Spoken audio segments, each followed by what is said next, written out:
Good afternoon. I want to start off by thanking all of you for joining us here today. There's no doubt that these are very uncertain times, and many folks on the call are facing unknowns, the likes of which we've never seen before. But that's exactly why we're having this call. Texas has long been known to rise above, to take on the challenge, and that's exactly what we're doing here today. Is we're taking on that challenge. This clearly is one of the greatest challenges of our lifetime. It is a generation-defining event, and I just want to say, from the bottom of my heart, I have been awed and inspired by the business owners and the business people that I have been talking to over the last several weeks, who are really stepping up to handle this incredible challenge. So I'm grateful to each and every one of you for building businesses, for making our country and our state and our county, Collin County, a strong county. And I think this is a really important call. This is one of several webinars that we're going to have going over different programs that help small businesses. Today we're talking about disaster assistance loans from the Small Business Administration. And I'd like to give you just a quick update on what we're doing in Congress. And I've been in contact, daily, hourly, with local leaders, school boards, mayors, county officials, state officials, and of course at the federal level in Washington, D.C. With information about the pandemic, trying to flatten the curve, trying to ensure that we recover from the economic damage that's being done by this disease. And so far, Congress has passed two different bills. The first bill was H.R. 6074, the Coronavirus Preparedness and Response Supplemental Appropriations Act, which was signed into law on March 6th, and it provides $7.8 billion in emergency supplemental appropriations for the United States to respond to the coronavirus. This included funding to make diagnostic tests more broadly available and support treatments to ease the symptoms of those infected with the virus. That was a bipartisan piece of legislation. I was proud to support that. It also had approximately $7 billion in low-interest disaster loans to small businesses that are impacted by the virus, which is what we're here to talk about today. The second bill, so bill number 2, that has already passed into law, H.R. 6201, the Families First Coronavirus Response Act, was signed into law on March 18th, 2020. It has a lot of implication for businesses of all sizes. Highlights of that include paid sick and family medical leave for workers, 100% refundable tax credit to employers that is creditable against an employer's payroll tax liabilities. It also included $1 billion in grants to states to strengthen their state-run unemployment insurance programs and offering some relief to your employees.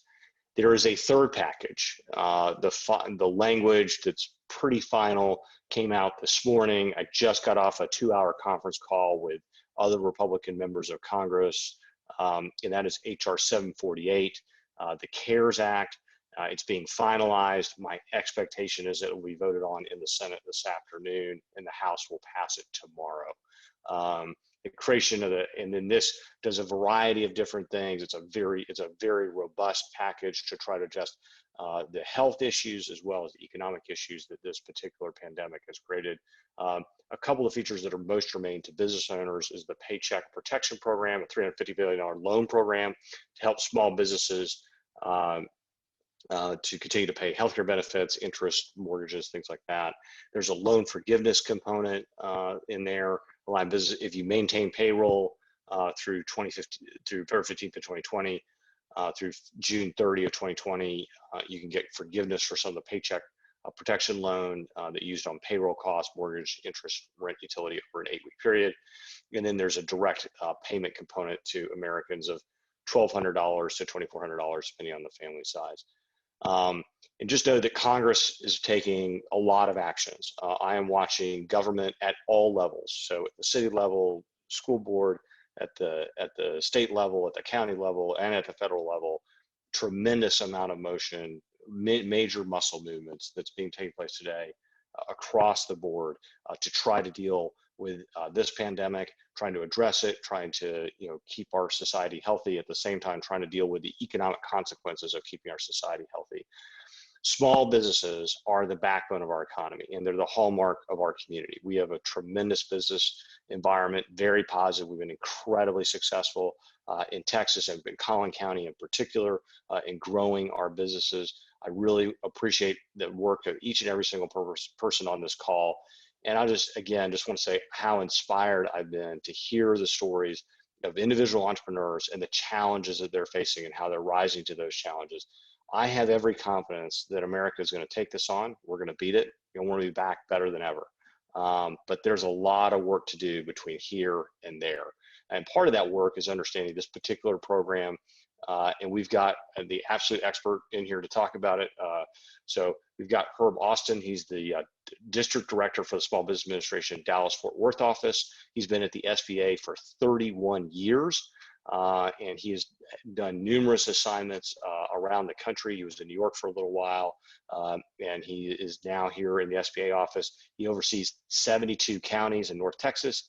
And I just want to say, Herb, thank you for being on here. I know you're super busy. I know a ton's going on. Hopefully this kind of informational session will help all of our businesses understand what's happening, the best way to address the issues that they're confronting. And so with that, I'm going to hand it over to Herb. Herb, thank you so much for being with us today. Okay, good. It's truly an honor and a privilege to be on the call with you, sir. So thank you so much for inviting us.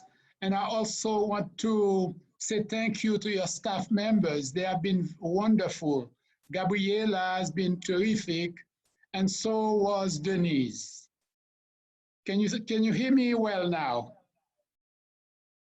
Yes, we can all hear you, Herb. Good. I just wanted to make sure. Again, I just want to apologize. So I worked in a district office. Just wanted to clarify, totally independent of the disaster. I don't do processing of loans out of my office. It's done at the disaster office. What we do in district offices, we basically do three things. We help entrepreneurs get access to financing to our SBA loan guarantee program. We help small business get government contracts, and we help them build capacity. But in light of the coronavirus, we're all very much involved in helping our constituents understand the disaster program so they may be able to apply. So I'd like to talk a little bit about the program before we get into the questions. And so we can start with who can borrow, how much can we borrow, and who should be able to qualify. They are the elite small businesses owners as well as not-for-profit organizations.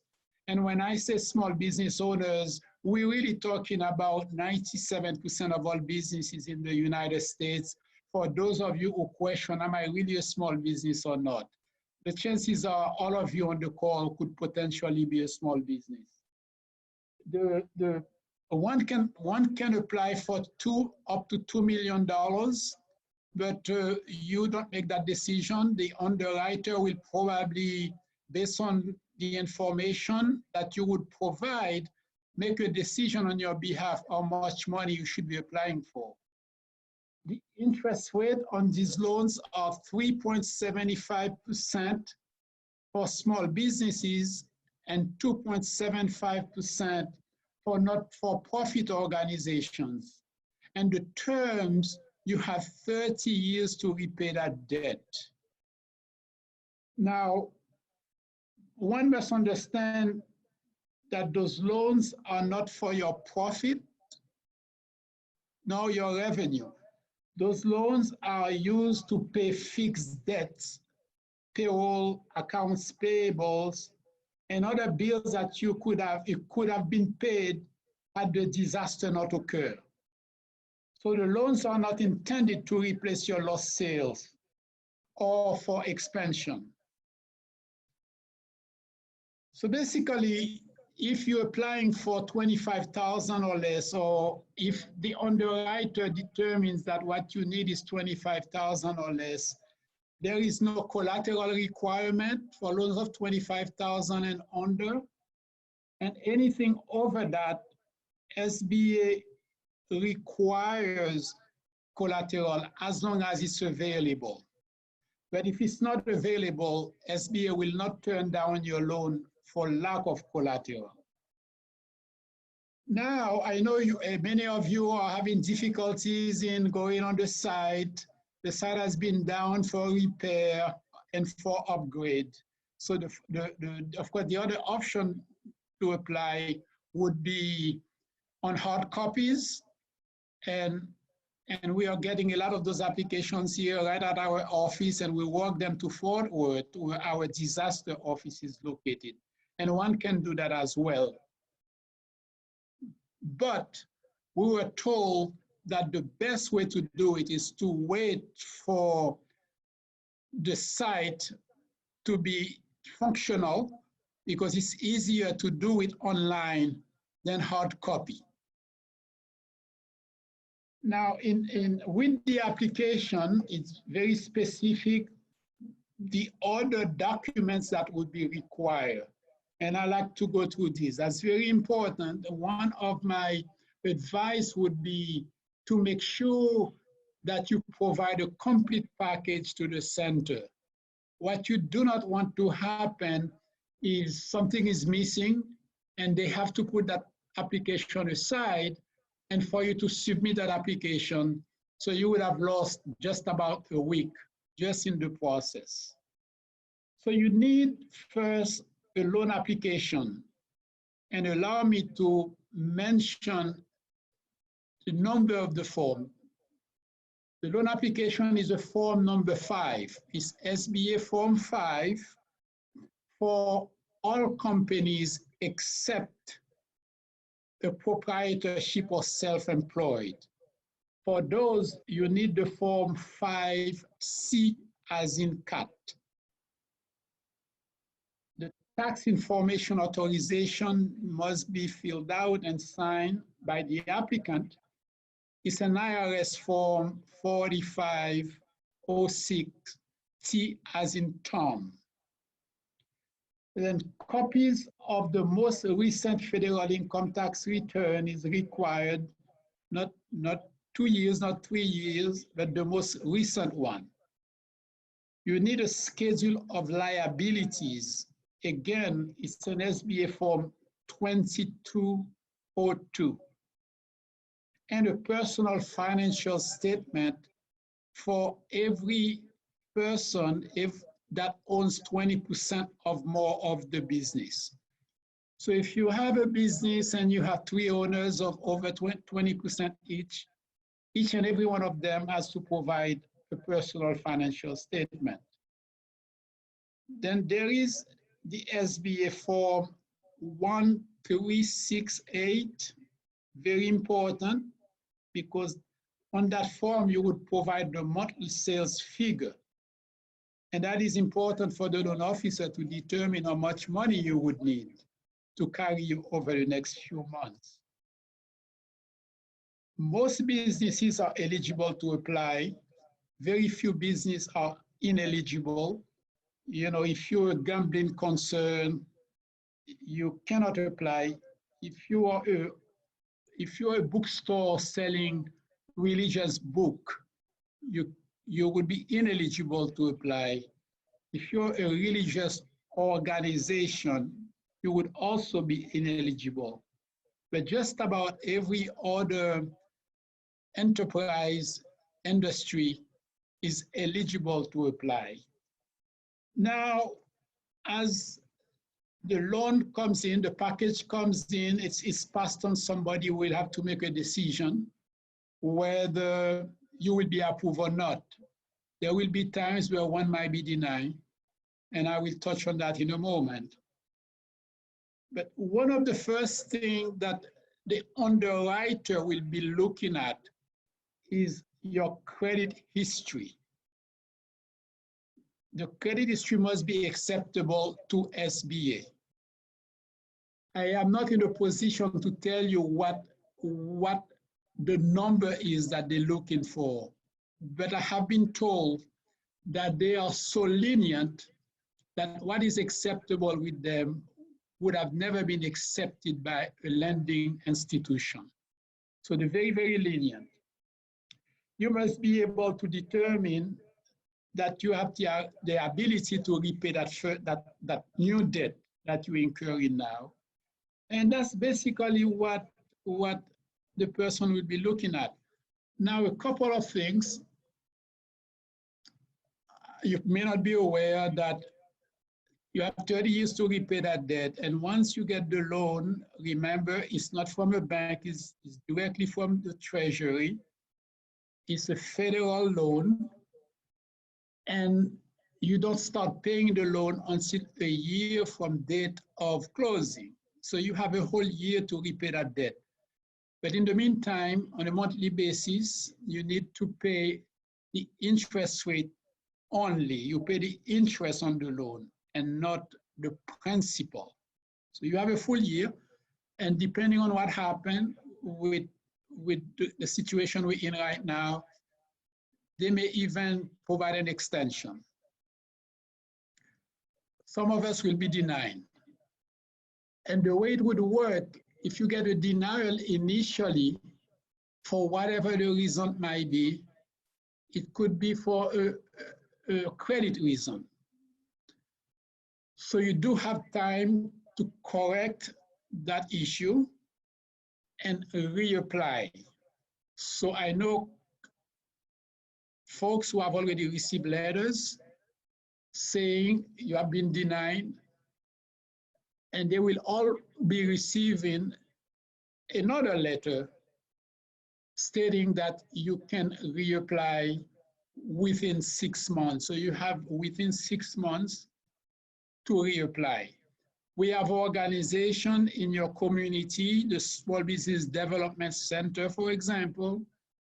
You can approach them for assistance. If there was an issue with how you provided the information, something may be lacking, and you want to correct it, you have advisors at the Small Business Development Center at Collin County College who can assist you in making what was wrong. They can make it right, if possible. So this is basically the message. So I look forward to hearing the questions that you may have. All right, 1 second here, Herb. Do you want to take questions now? Yes, absolutely. Okay. So our first question is, this individual works as an independent consultant and contractor for hotels. He has no income. What's the best path forward for him as an independent consultant? So when you say he has no income, what does that mean? He is working, he has a company, he's a contractor, nevertheless, he is performing some kind of work, and he has money coming in on a monthly basis, and he has losses as a result of the coronavirus. Am I correct to assume that? When you say he has no income, what does that mean? That's what we should assume that for now. He has no income now. Right. Right, exactly. So we don't expect him to, because we know the situation now with small business owners, particularly those who are, self-employed or contractors for that matter. So it does not matter. It should be applying, keeping in mind that what the SBA will be looking at is not somebody who doesn't have an income. It is somebody who, on a monthly basis, had expenses. As a business owner, you have expenses every month. So once the underwriter looks at these numbers on a monthly basis, where you can see the company making money, let's say up to January, now they have nothing coming in as a result of the coronavirus. That's exactly the real test. That's why the program is designed to assist companies that, as a result of the coronavirus, have no money coming in, yet they have debts. They have to pay their rent. They have to pay employees if they have any. They have to pay their electricity bill. They have to pay their light bill and so forth. So that's what the program is designed. We don't expect him to have income coming in since there is nothing happening right now. Great, thank you. So the next question is, if a business chooses to close, so for example, the state has not actually mandated that they close, but they've chosen to close because of the current events, do they qualify for an SBA loan? Now, I'm assuming that a closing, not permanently. Right. Yeah, because that will be an issue. Because of the way the program is designed, we don't want the government to give you money if you're not going forward. Right. Because that's what the program is designed for. Those are the people who close temporarily because they are forced to, and they are going to reopen the business when they can. And the SBA wants to be able to give them the money that they need to carry the business for a full year without having to repay that debt. Thank you. The next question is, do all businesses qualify for SBA loans? Self-employed, LLCs, S Corps, etc. Absolutely.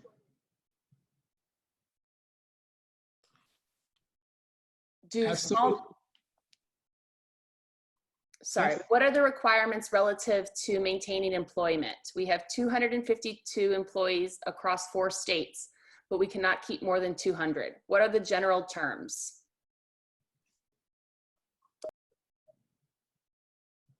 And you're not keeping the employees because you cannot pay them. You cannot be paying 250 because you don't have money coming in. And that's exactly, again, and why the program was designed, is to help the company who had 250 people, used to pay 250 people, now is unable to as a result of the coronavirus. And they want to give you money to restore you to where you were 2-3 months ago. By calling back those 50 people, they're letting go now because you have the money to pay them. The next question is about, the question says, we're a company that operates multi-site locations that all operate under their own EIN. Can we access small business relief per each agency, or will we be viewed as a whole parent company? You can do that. You can apply to a separate company. You can apply as separate companies for $2 million each. If you do one company or one conglomerate, you will have to, you have no choice but to apply for a maximum of $2 million. The next question says, can chambers of commerce, which are 501c6s, qualify for SBA loans? Absolutely. A not-for-profit organization can apply at a much lower interest rate of 2.75%. And I was at the, just to give you an example, I was at the Arlington Chamber the other day doing a podcast, and the president says, well, I don't really need money now, but I may need it in the future, and I would like to apply. Yes, chambers can apply.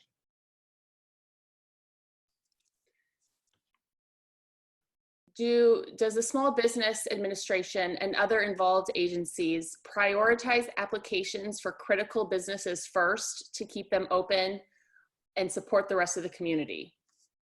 Unfortunately not. Unfortunately, because there is a greater need probably by the hospitality business. I'm having calls from restaurants telling me, unless you give me money tomorrow, I have to shut down for good.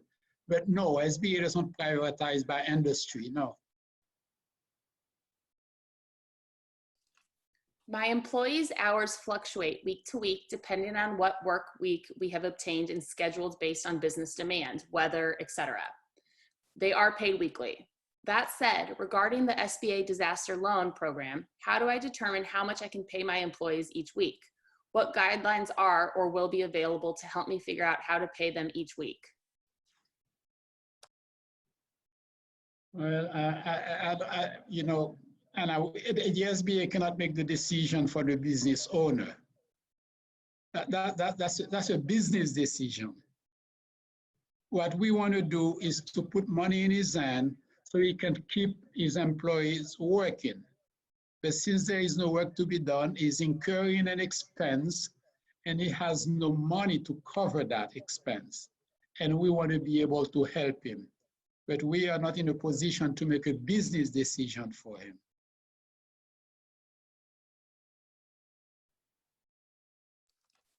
The next question says, I currently have large SBA loans on both of my business locations, one 7A and one 504.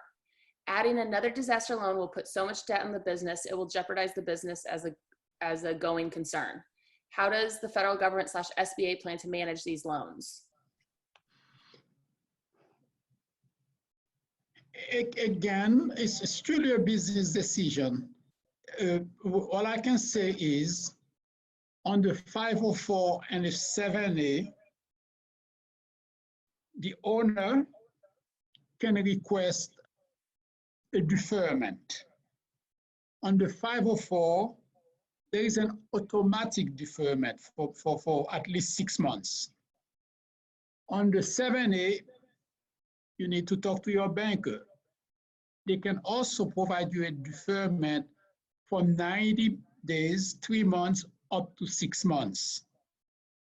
And you still can apply for the disaster loan to help you with your debts that you are incurring and that you cannot meet right now. So it's truly a business decision. It's a lot of things at stake. You know, it's a lot of loans that need to be repaid. But one of the benefits is with the SBA loan, with the bank deferment 6 months, with the disaster loan, you have 1 full year to start repaying it. So this is the information I can provide and for the owner to make a decision based on that information that we just provided.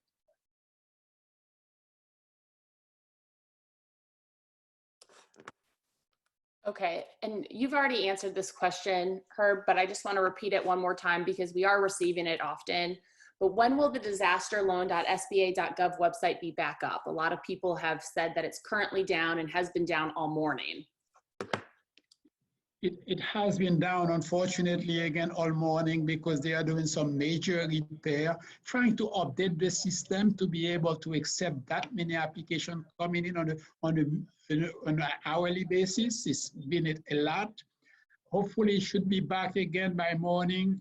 But what I'm recommending to folks, a little bit of patience, because you're still better off waiting for a day and do it online as opposed to sending in hard copies of the application along with the documents that are required. The next question reads, I understand for a company to qualify for SBA assistance, it has to be majority owned by United States citizens.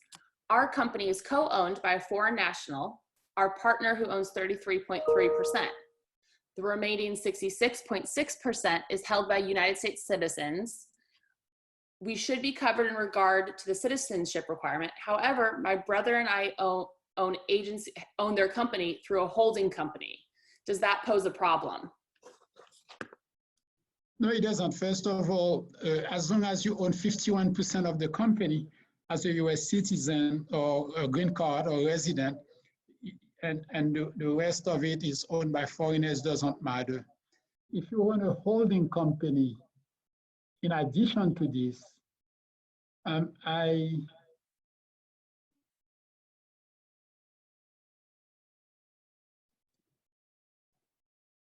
I think the way it's going to work, I mean, I don't know whether the company is applying or the holding company is applying.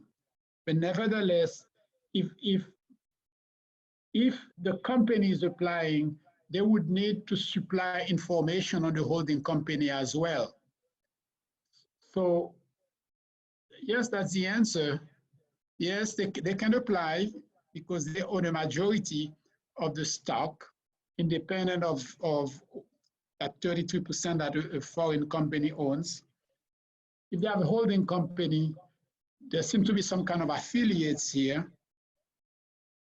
They will have to provide information on all the affiliates and all the owners. All on personal, financial has to be provided for everybody. Income tax return for the company and the holding company.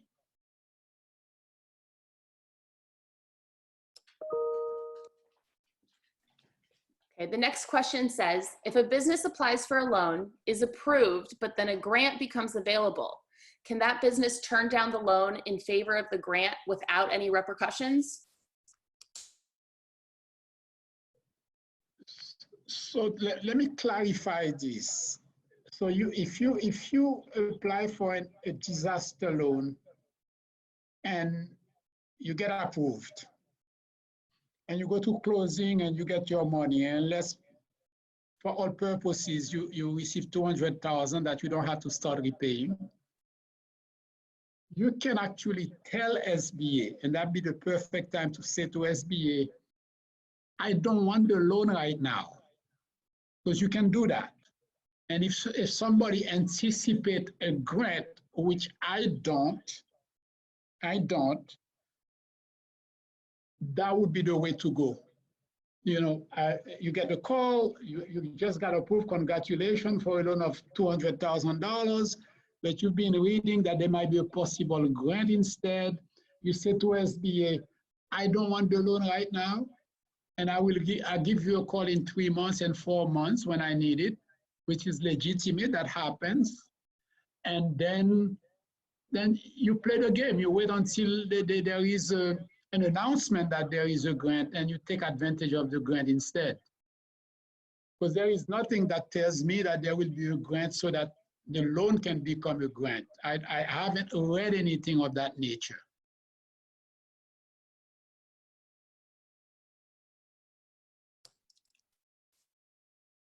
Some folks,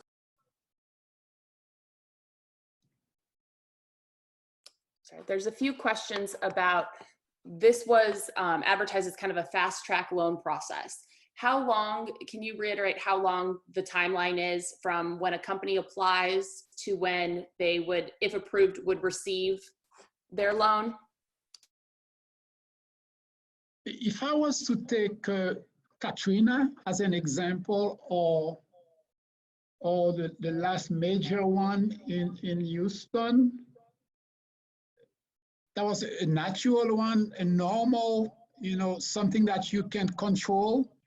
It took about 15 days for one to get an answer. And now we are talking about a national disaster, 33 million small business owners. Just imagine, and I will not be surprised if a good 80% of them might be affected. So we are talking about receiving over 20, possibly more million applications. So while I don't have a date for you, I can say that it's not going to be like Harvey, where you get an answer in 15 days, or like Katrina, where you get an answer in 15 days. It's going to be a little bit longer. Again, no one can give me a date yet. I've asked. I know people are getting letters of denial. I know very few people are getting approval, but certainly not on our side, since we are not a disaster state until last Friday afternoon. So loans coming in right now will probably take a while. I know one of your constituents already received a letter saying that information is missing. Can you provide information that is missing? So it means that loans from this area is being looked at already, especially when they are not complete. But when the application is complete, to be underwritten by somebody, and I dare to say 3 to 4 weeks.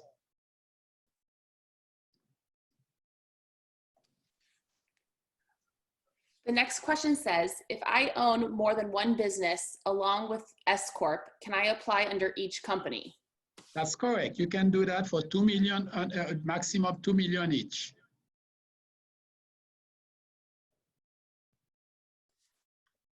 Can businesses that own commercial real estate and have lost rental income, is lost rental income eligible? Absolutely. Under the SBA loan guarantee program, no, but under the disaster program, you can't.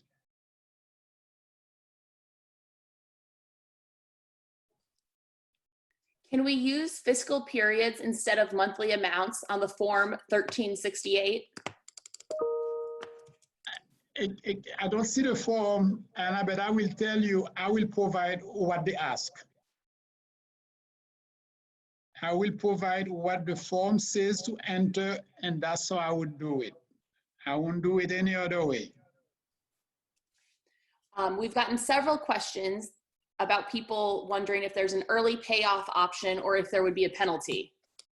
There is absolutely no penalty. You can prepay the loan as you wish. That's not a bank loan.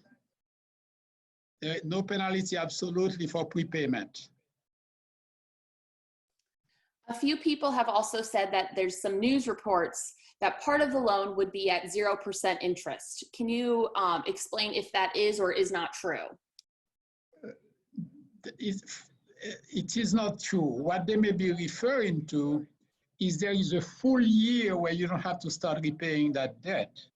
If that's what they mean by zero interest. Yes, you have 1 year to start paying, but during the course of that year, you pay interest only, which would be 3.75%, but you're not paying any of the principal until a year from the date of approval. Could you share a little bit more information or specific information about the 7A loans? Absolutely. Under the 7A loan program, one can approach their bank of account, the bank where you keep an account, not just the bank at the corner that you have no relationship with, and you can apply at this moment for SBA loan up to $5 million. Again, your lender will make a decision as to whether they want to make a loan on a conventional basis or with an SBA guarantee. So that's a decision that the bank makes, not SBA. So once we guarantee the loan, meaning we guarantee part of the loan, which is for any loans of less than 150,000, we guarantee 85%, and anything over that up to 5 million, we guarantee 75%. And this is the loan that we in the district make. And now we do every year about $1 billion of these loan guarantees in my district office. And nationwide, we do about $30 billion. Now on the new, and I know that I want to discuss the new piece of legislation that has been discussed in Washington, and the congressman was kind enough to mention it. There seemed to be, the plan would be to increase that amount from 5 million to $10 million. Again, I shouldn't be discussing it because we don't have all the data. And that loan, I believe, may be interest-free. It will still be an SBA guaranteed loan. The funds come in from the bank, not from the Treasury. But the loans will be at a low interest rate or no interest rate at all, where the interest rate will be paid by the Treasury. At least that's my understanding of what the program will look like. But right now it's a $5 million and there is an interest rate to be paid.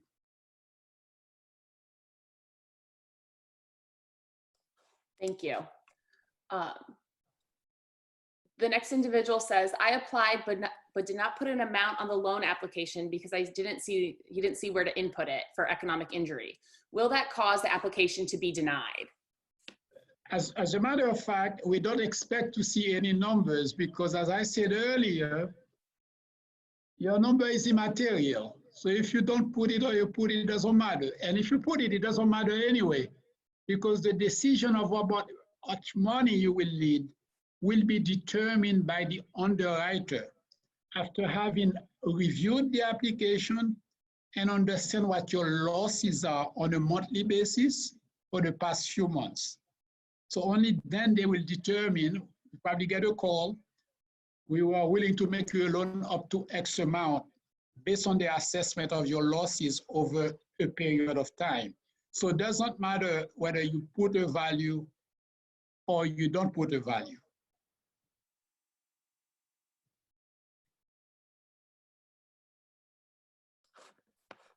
The next question says, our business is owned by numerous owners, none of which have the majority.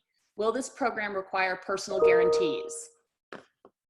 The program will require guarantee for all owners that own 20% or more. Now, if you say, Herb, there are 10 people, each of them owns 10%, so somebody will have to guarantee that loan. But generally speaking, if you have any owner of 20% or more and a number of less than 20, those with 20% of the share, each and every one will need to provide personal financial to the SBA.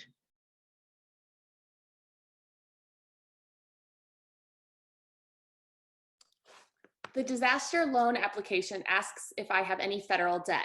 Is an SBA loan a federal debt? I'm assuming the answer is yes if I have a 7A or 504. That is correct. It is a federal debt because we guarantee a portion of it, but it doesn't affect your credit. You know, it isn't that you're incurring a new debt and they're taking into consideration the other debt that you have. No, that doesn't come into question, but it is a yes.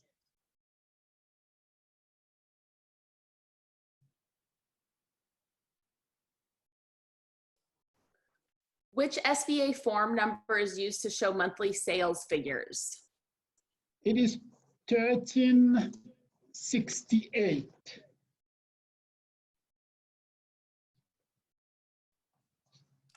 Here's another form-specific question. Will 2018 tax returns work for the 456T form? 450 or 60 form. The requirement is the most recent federal income tax. If you're suggesting that this is the most recent, then that will work for 45 or 60. But if the most recent income tax return has not been filed, a year-end profit and loss statement and a balance sheet for that year will be a good substitute. So if you don't have taxes filled out yet for 2019, you may consider providing a profit and loss statement and a balance sheet for the 2019 year. All right, we're going to take two more questions. The next question is, I'm sorry, do small business size limitations apply, or is it for all employers under 500?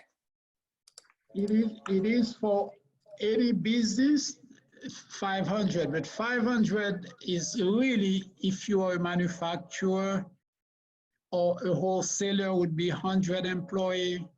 For any other business, SBA will be looking at revenue. Of course, we have a whole classification based on next code. It depends on the industry the person is in. So you may be in construction and maybe you hire 1,000 people, but you may still be a small business by our size standard, because construction is based on revenue and not number of employees. But generally speaking, we say 500, but truly we look at number of employees is only looked at in two industries. One is manufacturing and the other one is wholesale.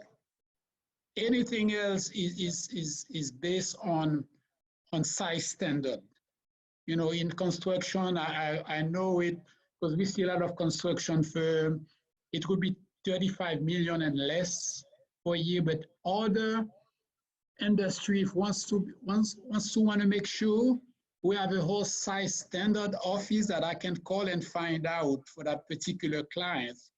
If somebody is a retailer, you know, we're looking for someone with sales and revenue, maybe $7-8 million a year. So it really depends on the industry.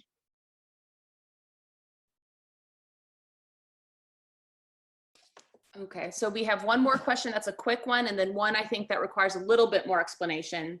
The quick one is there a deadline to apply for this SBA disaster loan? For example, this is just happening, but it may be the middle of April before a company sees the losses in their statements and feels the need to apply for assistance.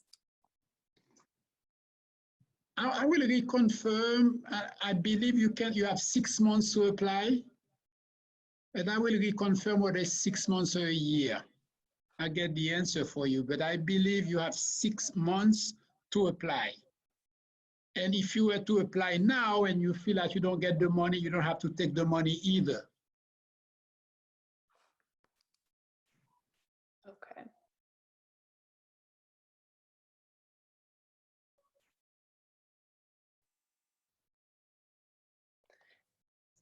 All right, the next question is, could you just take a moment, and again, this is the last question. If folks did not have their questions answered though, definitely send us an email with that and we'll get them their answers on those questions. But the last question is, could you take a moment and talk about the SBA loan that is currently available up to $5 million? What is the application process for that loan? Okay, so this is a loan guarantee program. If we become involved, and not necessarily, this is a loan where you go to your bank of account, you apply for a loan as if SBA did not exist. So that's how the program works. It's really you and your bank, you go to the bank, you make a request, and let's say for $5 million. You provide information that the bank requires, not SBA. You provide a bank package, an underwriter at the bank will take a look at the numbers, make a decision, and it could be one of 3 decisions. I feel very comfortable with my client, with the applicant. He meets all the requirements. That is, he's in operation long enough. He has injected money in his own business. If he's a startup company, he has enough equity to put into the business. He has all the collateral that we require. Therefore, he has great credit. So the bank can determine, I want to make that loan on a conventional basis, and SBA is not involved. And of course, there is no limit as depending on what the company needs. It doesn't have to be 5 million. But there are 2 other decisions the bank can make. The bank can say that applicant doesn't meet even the SBA requirements. I'm going to turn down this client. Happens every day. The last option the bank can utilize is the package is not so bad, even though the bank on a conventional basis requires a FICO score of 750, this client is 720. He did put some money into the business when he started years ago, or now he has some equity to put in the business.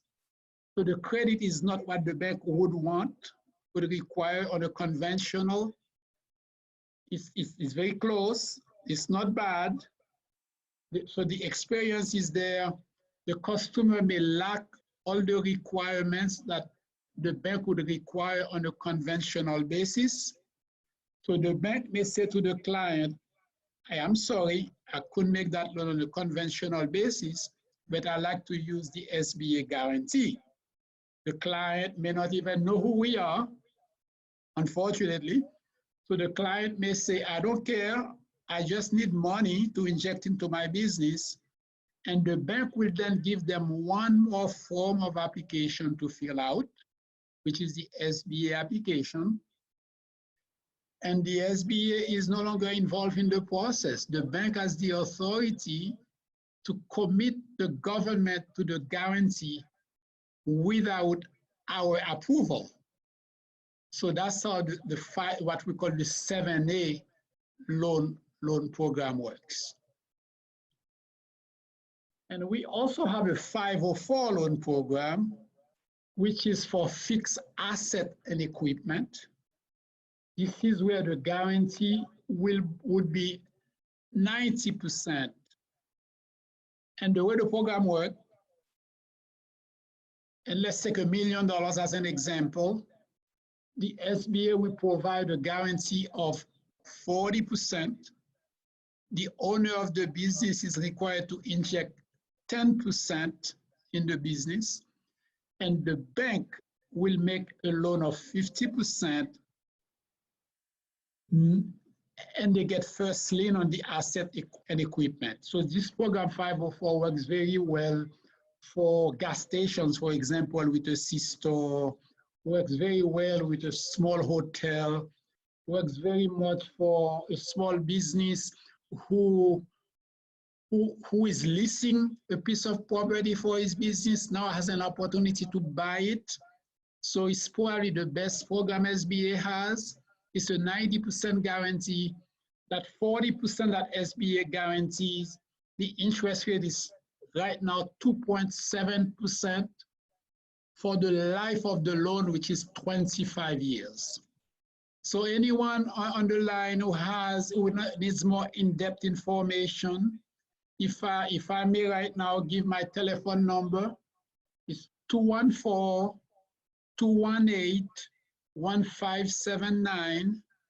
My email address, herbert.austin@sba.gov. I'd be more than happy to have a dialogue and conversation on the 7A and the 504, because that's what we manage at the district level.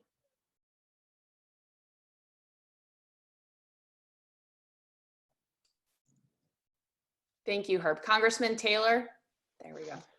Sure. Just want to say thank you, Herb, so much for being so informative. You clearly have a great gift. You've kept on to 90 people of the 100 people you started with throughout this, so that was very impressive.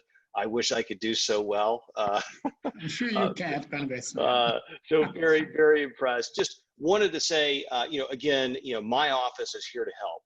If you're having problems with SBA, with unemployment insurance, if you're concerned about maybe your bank doesn't understand some of the OCC regulations I was talking about at the beginning of this, reach out to us. We're here to help you get down in front of the right person, whether it's Herb or somebody else, to figure out how to get things done to get your business restarted. I am, again, so humbled to have the opportunity to serve you. I want to let you all know that you can go to vantaylor.house.gov. If you've got questions about this or anything else, you can give that into my staff. We're working, round the clock right now, trying to help people wade through a whole variety of new programs, new opportunities. And in fact, while we were on this call, President Trump declared Texas a major disaster site, which accesses more federal programs, more opportunities. So this is an incredibly challenging time. I'm grateful to each and every one of you for your leadership in your business community, for what you're doing. This is so important for the vitality of our community and keeping us strong. And I'm here to help. I'm here to make sure the federal government does everything it can to help you to be successful. So Herb, thank you. I want to thank all of our great listeners for sticking with us. And there's some listeners that have yet to come we're going to put this on the website. It'll be recorded so people can see it. So with all that, I want to say thank you, everybody, and keep your family safe. And we're going to get through this thing together. Thank you. Thank you so much, Congressman.